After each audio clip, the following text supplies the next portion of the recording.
wasaaradda waxbarashada iyo tacliinta sare Soomaaliland ayaa maanta soo afmartay guud ahaan imtixaanaadkii dugsiyada sare iyo dhexe ee dalkani Soomaaliland oo muddooyinkii u dambeeyay si habsami leh uga socday gobolada Soomaaliland. Mar qaar ka mid ah bahda warbaahinta gobolka Togdheer ay soo booqdeen qaar ka mid ah dugsiyada gobolka Togdheer ayaa waxaanu soo xogwareysanay mas'uuliyiinta wasaaradda waxbarashada oo aanu kula kulannay gudaha dugsiyadaasi iyo qaar ka mid ah ardaydii maanta qalin jabinaysay isla markaasina soo gabagabeysay imtixaanaadkii ugu dambeeyay ee dugsiyada sare Soomaaliland. waa kuwan qaar ka mid ah maamulayaasha dugsiyada gobolka Togdheer ardaydii maanta soo gabagabeysay imtixaanaadka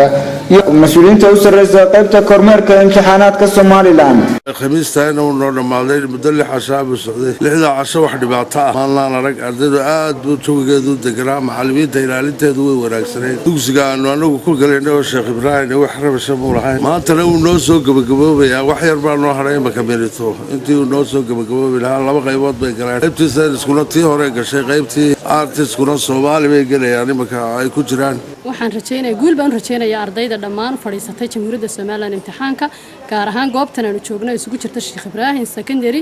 iyo Jamaal Cabdinaasir Secondary aad iyo aad bay imtixaankuna wanaagsanaa wax rabshada oo ka dhacay ma jiraan goobtan iyo goobaha kale intaan ka warhay maanta waaynu ku jirno maalin khamiisa waxa inoo gabagaboobaya aankii shahaadiga ahaa salada afraad ee dugsiga sare 2013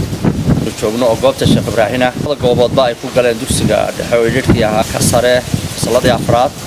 hore inoogu dhamaadeen fasaladii 8 si wanaagsan oo qiimagalana way inoogu dhamaadeen haddana nahay dugsiga Cabdishaad waxa sanad noo dhamaaday sanad dugsiyeedkii koobaad ee aan ku soo xidhnay iskuulka waxaan maanta ku dhawaaqaynaa xidhitaankii iskuulka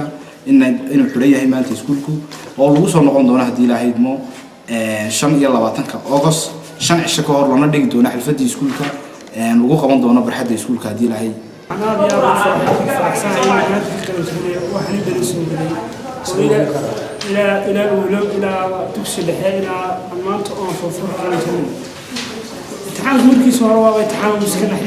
ardayda iyo macallimiinta